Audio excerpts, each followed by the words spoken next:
Hello, happy Sunday.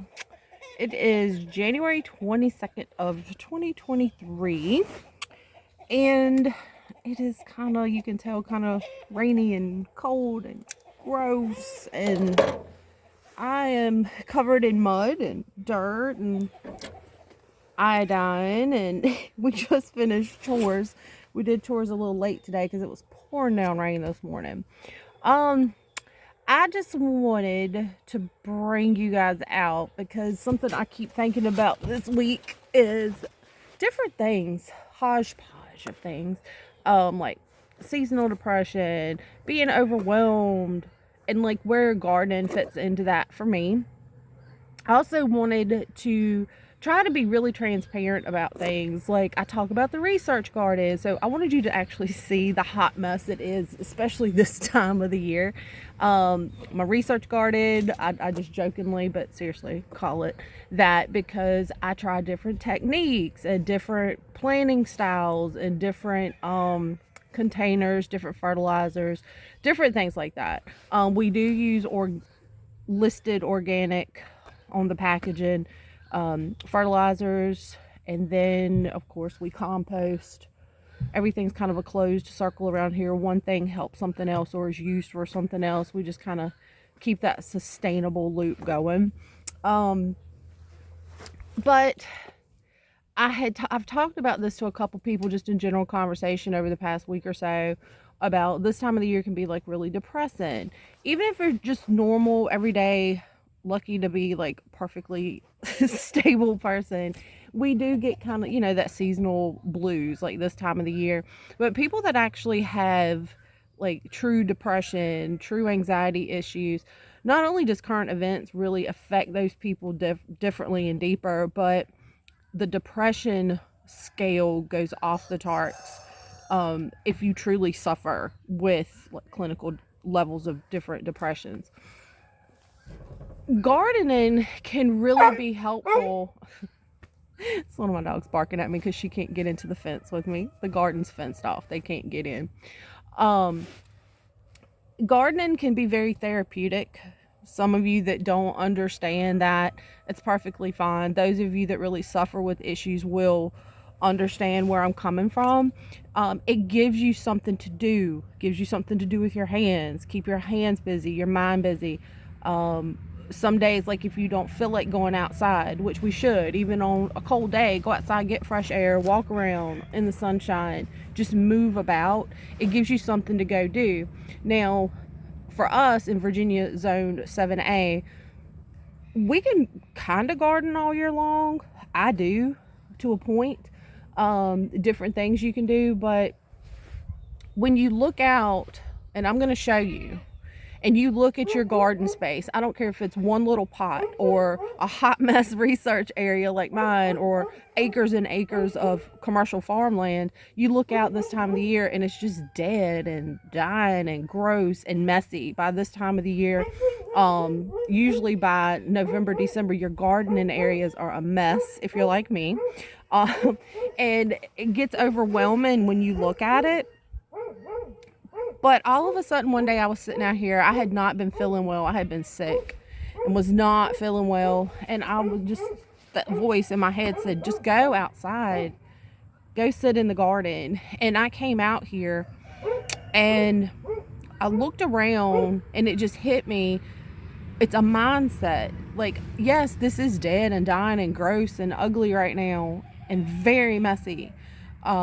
We've had some storms, which was not helpful to what you're going to see. Kind of did some destruction and blowing around. But my mind just all of a sudden switched over and was like, no, it's a mindset. This is not a mess. It's not dead and dying. It's a reset. It's a chance to do over. It's your clean slate. Now, what I have done starting around the end of December and now into January, because the true planting season will go hot and heavy like February, March, April for me into May and then on through the summer months. Now's the time to put down granular fertilizers.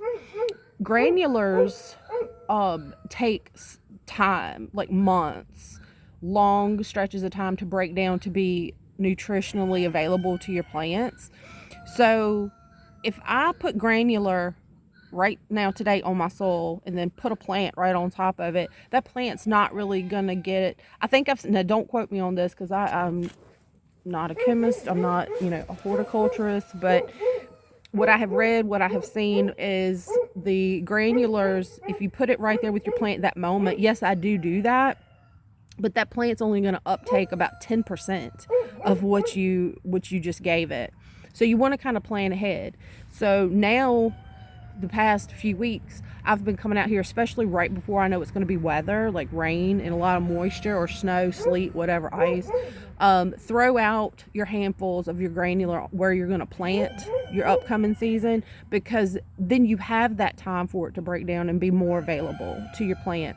Now, it'll be really beneficial the next go round, like the following year, the following seasons, because it's had time to break down.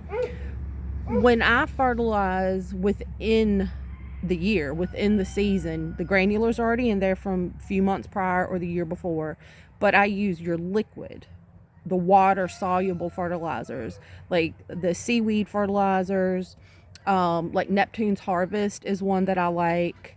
There's a fish fertilizer you can get at big box places like Lowe's, Tractor Supply, and it literally, I think it says Alaskan something fish fertilizer. These, usually they may or may not say organic, but they're either seaweed or fish based, and you can even make your own. I mean, there's stuff out there to make your own. If you're a fisherman, don't throw away your stuff. You can actually make your liquid fertilizers like that. And that's what I water my seedlings with. I plan on giving you an update on like the stuff we planted together in the first video. My little onions, this will be my third year trying to grow my own onions from seed, instead of using plants or starch from somewhere else. They're actually up and growing and doing good. Takes a lot longer, but I'm just doing some bunching onions because they don't really have to bulb real big, but anyway, I'm rambling. I'm gonna flip the camera around, and again, I filmed this and record this. I'm not a filmmaker, but I record this on my tablet. I don't have a $300 or $400 setup. I'm gonna flip this around, so I apologize if I give you motion sickness moving you around. What you're gonna see is where I've recycled like kiddie swimming pools. The mineral buckets. I love like cattle feed mineral buckets. They're really good for tomato plants because of the gallons of size. Barrels cut in half. Just so you know, anything you see, there are holes drilled somewhere in the sides or the bottom for drainage. You're going to see raised beds where we repurposed where a barn fell a couple years ago. A very old barn that was built on this property from Michael's family fell in a storm a few years ago. And Michael, my first trellis raised beds for my cucumbers, he built that. We just threw it together. A lot of this is literally thrown together. I want to prove to you what you can do with literally nothing and not spend real money on anything. So you're going to see all that. You're going to see some of my collards and my strawberry area. Strawberries are resilient. Those things just keep going. But I'll just walk you through. I want you to see the mess. I want you to see how unorganized. It's dirty. It feels gross to me, but my mindset, it's a clean slate. It's look what I can do. It's brand new. Anything dead and dying, that's just fertilizer. It's a cover crop, right? For the next season. It's worm food. I've got worms that I bought and put into my worm beds where we had our worm farm. I dump buckets of hundreds of worms into the beds so they can start creating an environment in that soil. So let's walk around. I love my coffee cup. Got this in Tennessee. Heard that. Cheesy, right? Love it. Love this cup. So let's walk around and see this mess. You're going to see landscape and fabric down. I do highly recommend you use it or put cardboard down. It just keeps the weeds the best you can away from your stuff. And it's a good place to like walk around. Like, it's just easier for me to walk around in here. So let's do this. Hold on. All right, let's look at this mess. So, there we go. All right, so this here, you can see these are dollar store buckets. Those little black buckets are mop buckets. I like to use those for stuff like a single broccoli, a single cauliflower. they don't probably get to full size, but I tried them. It worked. I tried carrots. You can do carrots and stuff like that. Maybe a dwarf variety of like a cherry tomato. Anything that's a determinate variety. These are the half barrels that are cut. But I mean, look at this mess. Like, this is the time of the year. There's pools where we've repurposed that we have our ducks drink out of, or swim around in. Little baby ducks, they take baths in that. When they break it, it comes to the garden. And you see it's breaking. What I eventually are going to do there, I'm going to do is, as they break down, I'll just release the pools from around it, fill and block in this whole area, and this will become my little strawberry area. But what you see in those strawberries where they've thrown runners off into the other pools, that was 3 strawberry plants. And they're the only ones that survived out of a shipment was 3. And I just plugged them in out here, and we'll see what they do this year. They've been throwing runners, so we'll see. This is one of the raised bed areas. There's a trellis. This is where I grew the loofahs. You're going to see the ugly fence that needs to be redone. I mean, it's just a mess, right? Trellis areas. And then this is what you're about to see is controversial. Don't come for me. Okay? Do not come for me, because I'm not going to battle with you on this. Tires. People lose their mind over tires. If you're trying to be sustainable, if you're trying to be more healthy, if you're trying to watch what you put in your body and be organic, why are you using tires? Well, pretty simple. It's my choice. My opinion for me and my family, after what I've looked at and researched, any chemical that may or may not be in these tires, it would take forever for it to leach into the soil to get in the food. Okay, and even that, if you go through a McDonald's drive-thru, or you've ever eaten any processed food in your life, I can promise you, in my opinion, what's coming out of these tires is nowhere near what I've probably put in my body in the past 47 years. Okay, as far as drive-thrus and processed Freezer Queen meals. All right, let's be serious. I'm not licking the tires. But yeah, I do like to use that. And anything that straw is on top of, it's because I've already prepped it for the upcoming year. So I've used my rabbit manures are under there. I've thrown granular in, and then you still have to mulch it. So this straw is old straw from like chicken bedding, out of the goat pens, things like that. And it just holds the surface. It keeps any nutrients I put in there from just drying up and baking out. You still have to protect the environment of your soil after you start conditioning it. Protect it before your planting season starts. So when I come in here and put plants in here, I'll just kind of pull back bunny poo, pull back the surface down into the soil and put my seedling plant, my transplant, and then let this mulch stay around it. See, mess where stuff is blown over. My shelves have come apart. I mean, it's everywhere. Another raised area, you can tell I've already conditioned that. It's a cover crop, a little mini cover crop under there that I'm letting die out. So I covered it so it will germinate underneath. Then it dies back down into the soil. These are where I usually do like a little patch of winter collards for my family to eat on all year. And I have a critter that got in here, so I have a trap. I think it's a vole or something. It's something that's then got in here. More tires. This is another thing where somebody gave us cinder blocks, so I blocked out this back area. I grew a lot of potatoes this past year. I tried potatoes. I did russets. They did fairly well back there. Some people have opinions on cinder blocks. I choose to use cinder blocks. Do your own research. It's what you want to do, people. It's what you want to do. This is a earth bed or in the ground bed. This is directly in. This is some more collards. They looking kind of ratchet. That freeze Arctic blast we got kind of killed them way back. I came out and doctored on them and pulled the dead on them off. And you can see they're actually starting to come back. These will keep going. And it's right here beside my compost area too. That's my composting area. Now, this is the 2 original trellises that were built with barn material. And then we put wire, old T-post. All this is repurposed. I don't know that anything out here was bought brand new that I've showed you so far. Like nothing. This was all either free on Marketplace on Facebook, given to us, or repurposed here. Does the wood break down over time? Absolutely. you have to work on it. But this is where we will grow peas or cucumbers. This was another little area I did. There's the mineral buckets. This is an old swing frame, if you can see that. That is where it was a swing that broke. And then when I grow tomatoes here, I put down, it's a hook with a string. It's like what is it called? I can't think. Anyway, but it's like a string that the tomato vines grow up. So I let them grow up. It's a support system for the tomatoes into that frame. That's something I tried this past year. It worked okay. Another swimming pool, more mineral buckets. The trellis is sagging because of the loofah pulled it. This is old loofah vine from this past year. Some of the old dead loofahs.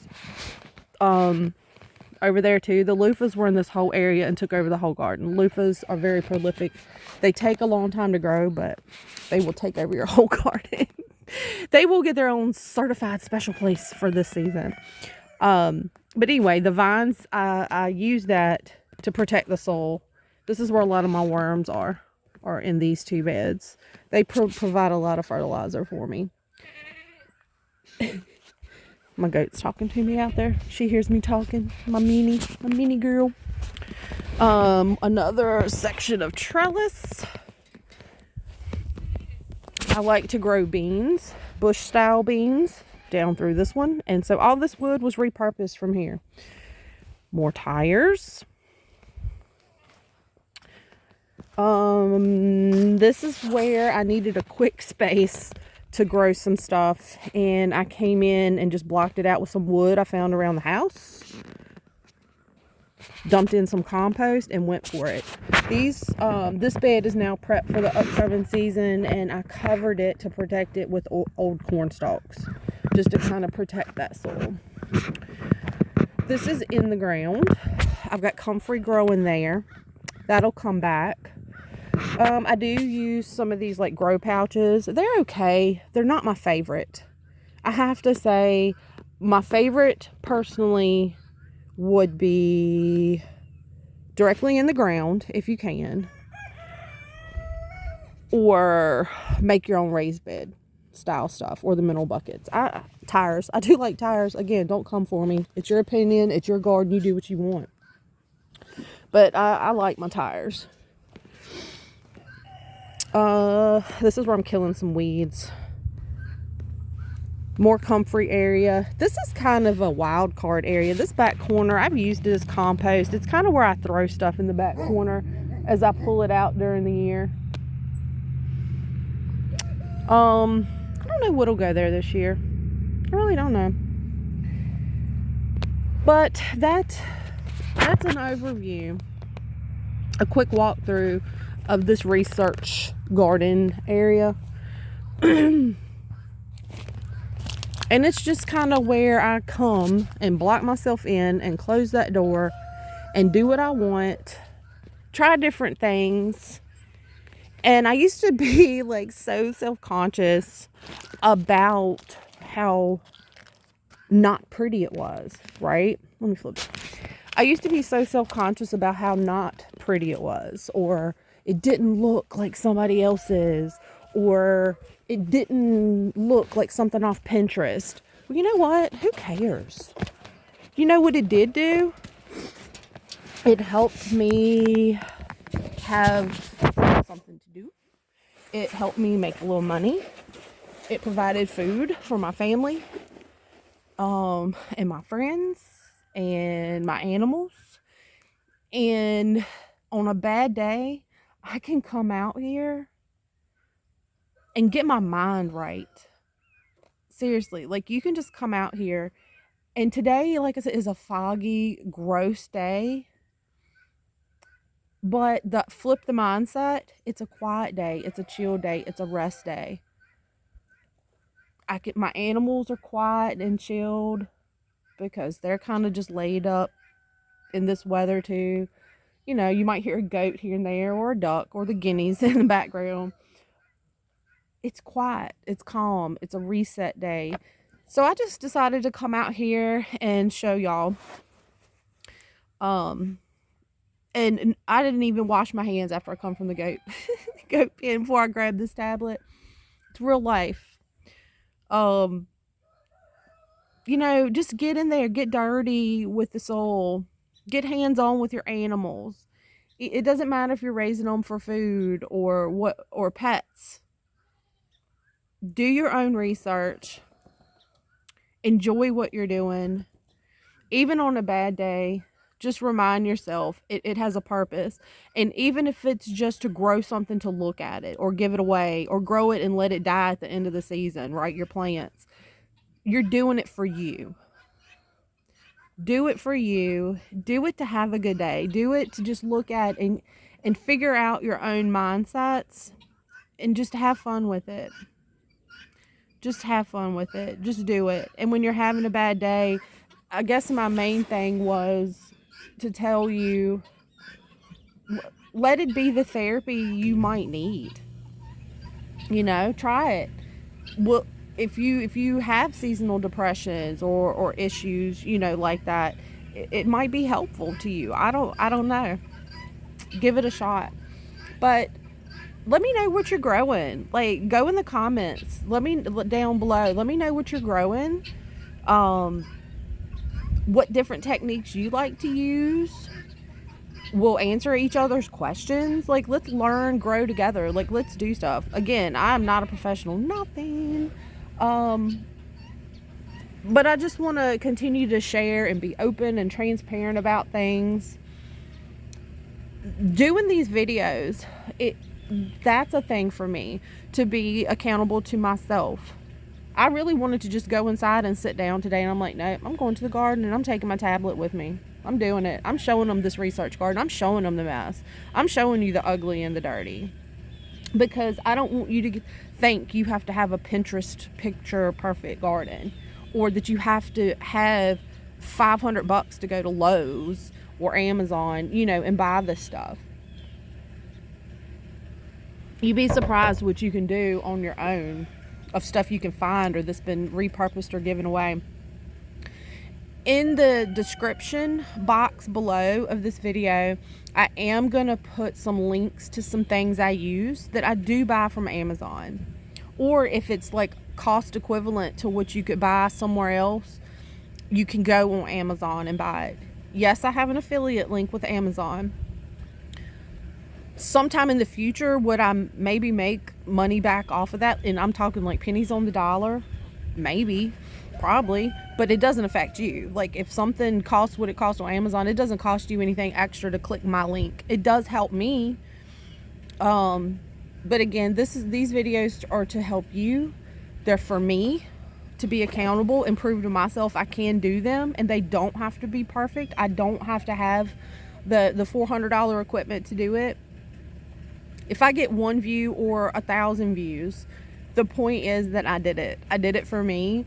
And if it helps one of you do it yourself, be it a garden or a video or step outside of the box,